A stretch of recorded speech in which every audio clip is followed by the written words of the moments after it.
તમે જોઈ શકો છો, હું છું અલ્પેશ પટેલ ને આપણે PMDS સાથે કપાસનું વાવેતર કરવામાં આવ્યું હતું. આ 1.5 મહિનાની સણ, ગવાર, ઈકડનું વાવેતર થયેલ છે. તેમાં આપણે જે 4.5 ફૂટના પાળા હતા એ 4.5 ફૂટના પાળા ઉપર બંને જગ્યાએ તો એમાં આપણે કપાસનું વાવેતર કર્યું છે. કપાસ 4-5 દિવસનો થઈ ગયો છે, તમે જુઓ. અને હાલ એક જ પિયત આપ્યું છે, એક જ પિયત આપીને અને આ કપાસ તૈયાર થઈ ગયો છે.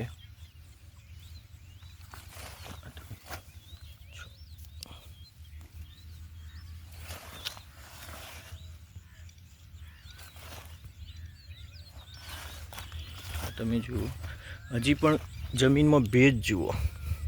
આ ભેજ એટલે બહુ જ સારો ભેજ છે, તમે જોઈ શકો છો. કારણ કે અહીંયા જે આ બધા હતું સાઈડમાં એ મેં તોડીને થોડું આઘું કર્યું છે એટલા માટે, નહીં તો ભેજ જબરજસ્ત છે. જેમાં મેં દૂર નથી કર્યું સણ, ગવાર, એ હું તમને બતાવું.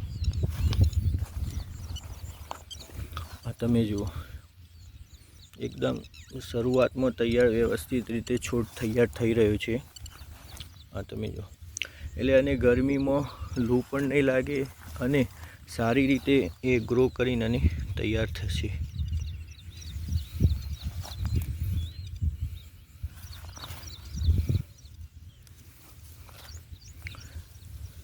જુઓ તમે.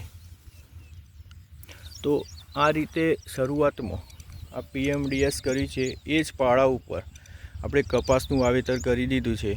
જેમાં કપાસ પણ તૈયાર થશે અને આ જે ઉગ્યું છે એને આપણે કટ કરીને સાઈડમાં આચ્છાદન કરી દઈશું, જેથી આપણને આપણા પાકને સુરક્ષિત રહેશે, કાર્બનની ટકાવારીમાં વધારો થશે.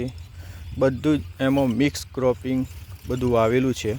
એરંડા પણ તમને દેખાય છે, ગવાર છે, ભીંડા છે.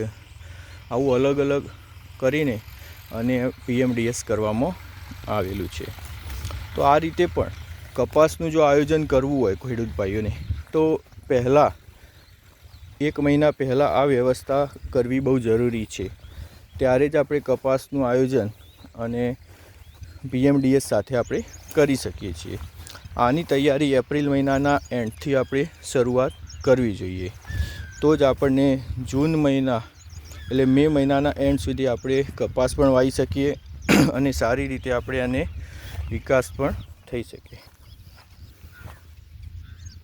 આ જુઓ, છેડે છે એટલે ભેજ ઓછો છે, પણ અંદર ભેજ બહુ સરસ છે.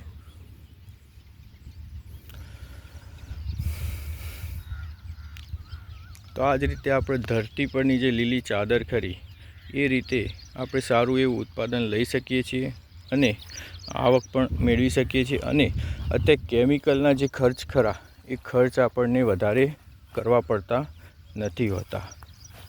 એ ખૂબ અગત્યતાની છે.